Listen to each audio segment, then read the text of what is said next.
Beach. Let's take a live look from the coast tonight, courtesy of Caribbean Resorts and Villa. Everything seems to be calm right now, but this time last year, Hurricane Francine was getting ready to form. Yeah, this is video of it a few days after it hit Louisiana, Category 2 storm. You see the water there just rushing over the roads, and the cars were left stranded as a result. And we're now entering the peak of the Atlantic hurricane season. So hey, Rachel, we're all wondering, where do we stand right now?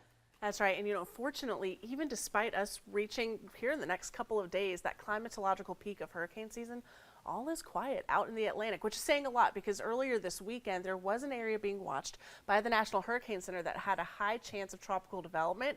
Then it went from high to medium and from medium to low, and now it's just fizzled out. And we have dry air, partially due to Saharan dust. It's working its way off of the coast of Africa, and also some wind shear that's just keeping things at bay. And hopefully it stays that way. We just mentioned it, nearing that climatological peak of hurricane season, from tropical storms to hurricanes to major hurricanes. It's right around this time of year where that starts to really pick up in activity and coverage and intensity out in the Atlantic basin. All right, Rachel, tell us, are we running ahead of schedule or are we falling behind when it comes to the tropics? Doesn't look like we're falling behind at this point. In fact, I want to show you something as we work our way just even through last year itself. We're pretty close to where we were this time last year in terms of named storms.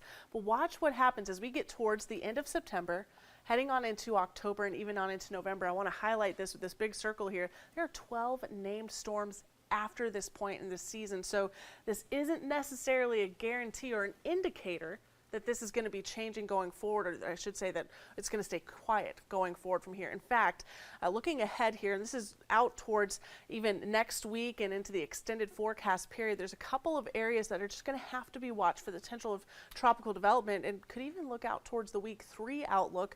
And right now there's over a 40% chance of tropical development out somewhere in the Atlantic basin. So these are just things to watch. Any tropical waves that come off of the coast of Africa.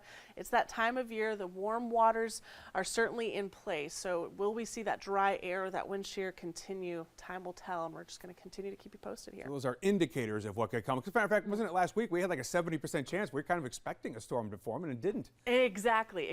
So definitely not an indicator. It's just that time to keep checking back in, keep that first alert weather app handy, and if anything does change, if one of those tropical waves looks to be getting its act together, you'll hear it from us first. We'll pass it along as soon as possible. All right, Rachel, thanks so much. And we still have more to come.